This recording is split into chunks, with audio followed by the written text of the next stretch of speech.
بسم اللہ الرحمن الرحیم۔ حضرت امام مہدی علیہ السلام، حضرت عیسیٰ علیہ السلام اور دجال ملعون کے سلسلے کی اگلی قسط لیے حاضر ہے۔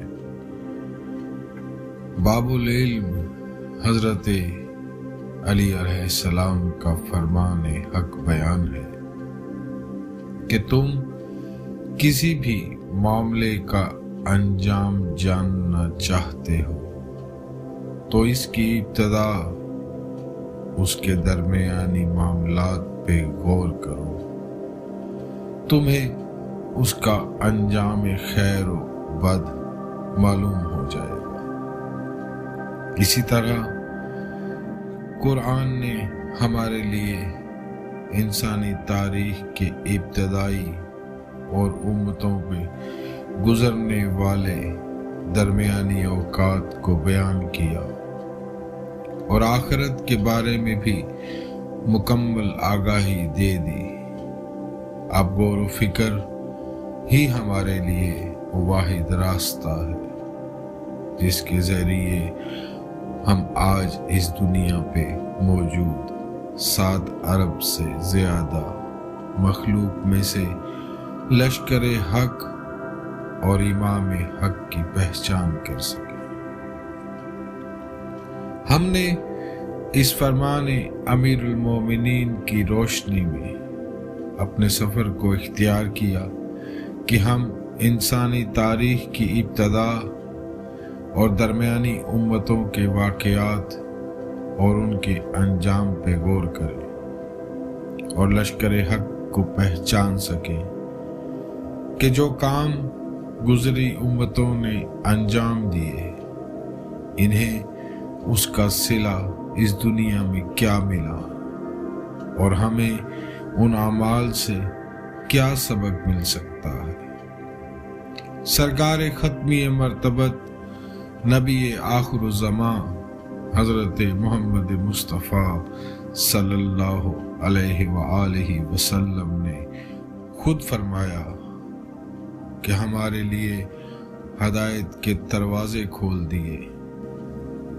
آپ نے فرمایا کہ میری مثال موسیٰ علیہ السلام جیسی ہے اور اے علی تیری نسبت مجھ سے ہارون وسیع موسیٰ جیسی ہے۔ اب یہ قابل غور و فکر ہے کہ ہمیں بہت باریک نظری سے حضرت موسیٰ علیہ السلام کی قوم کے واقعات کو دیکھنا ہوگا اور ان کے انجام کو سمجھنا ہوگا تاکہ کوئی ہدایت کا چراغ اپنی منزل کے لیے روشن کر سکے۔ لیکن یہ سب صرف سننے سے نہیں ہوگا جب تک اپنے وجود پہ عمل کا سوار نہ بٹھایا جائے۔ پانی پانی پکارنے سے کبھی پیاس نہیں بجھتی جب تک کنواں کھود کے پانی کی فراوانی کا سامان نہ کیا جائے یا کسی دریا تک رسائی ممکن نہ ہو۔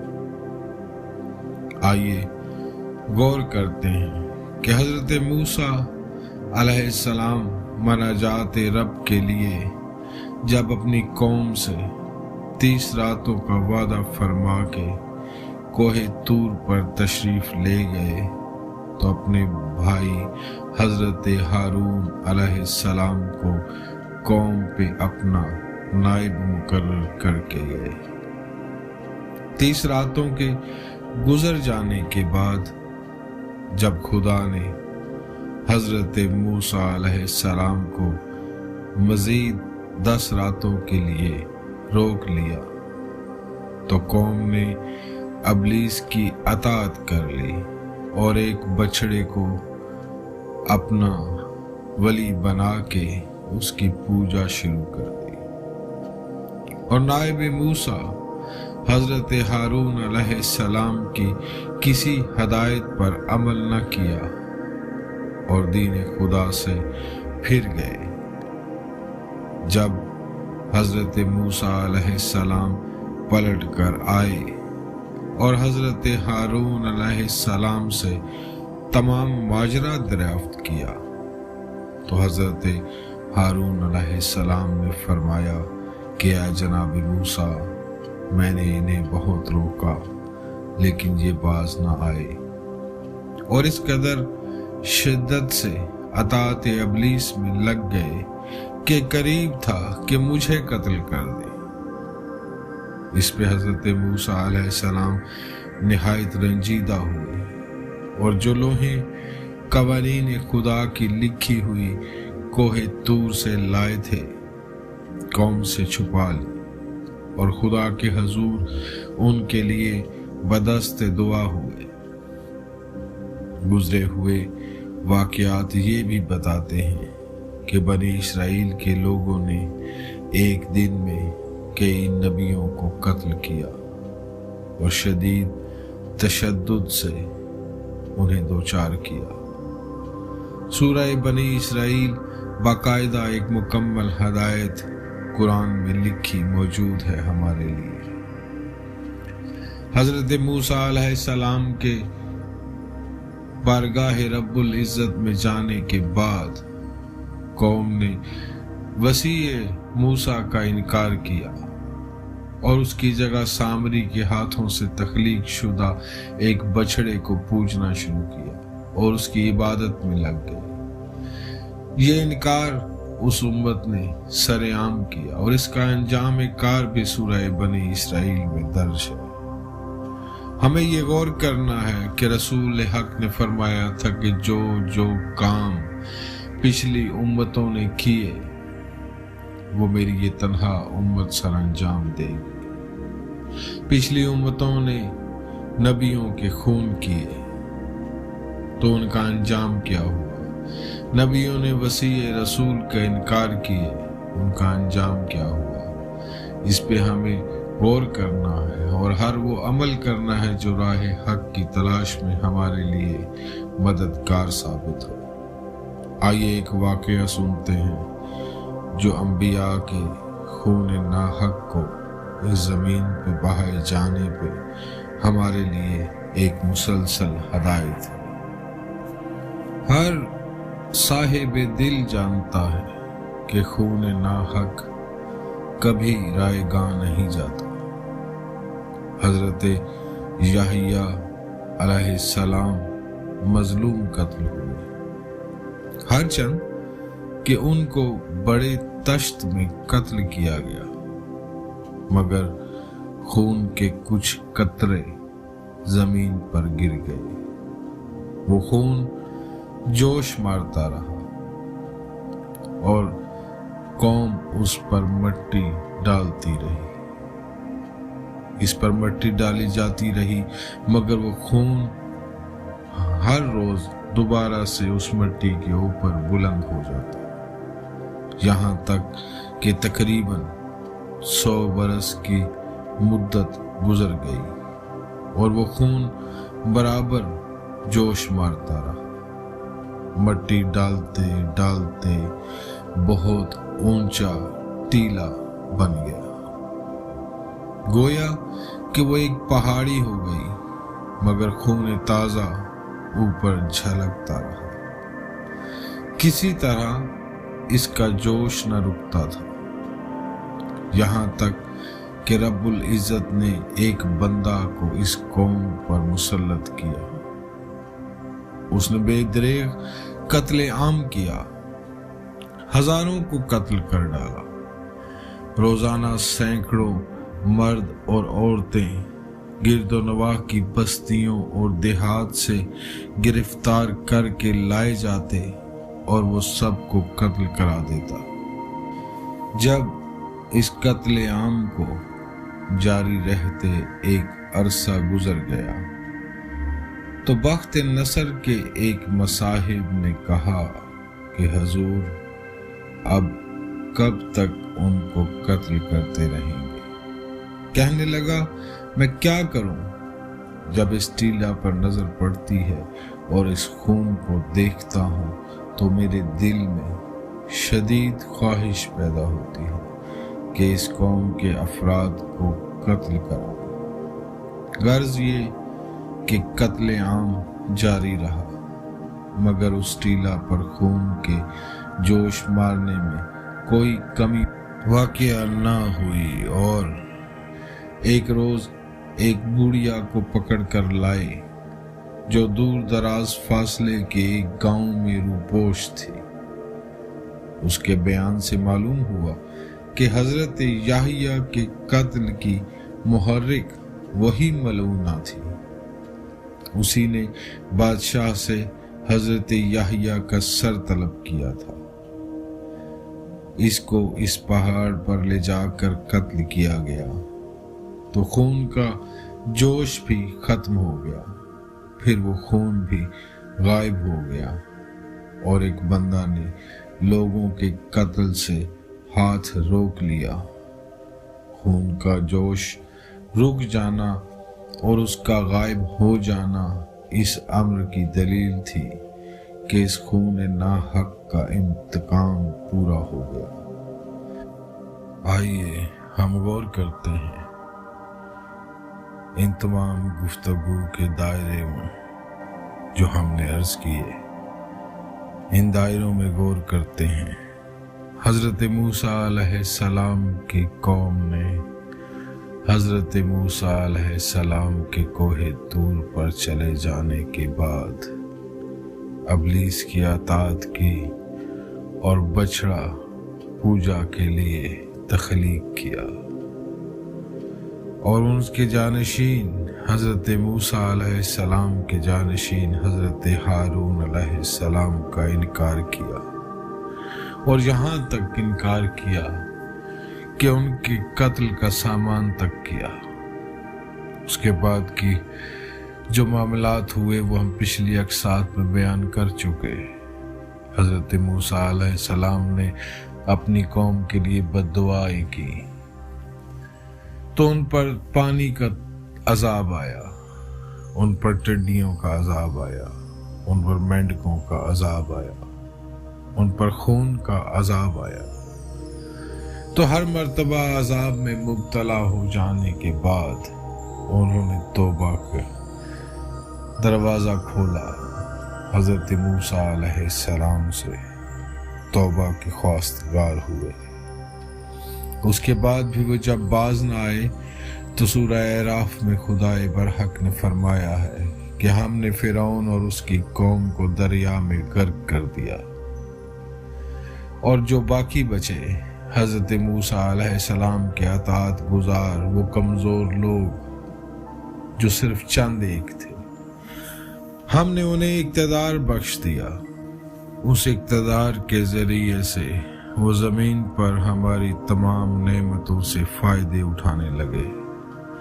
تو ثابت ہوا کہ حجت خدا کے ماننے والے جو کمزور لوگ تھے بالآخر اللہ نے انہیں اقتدار بخش دیا۔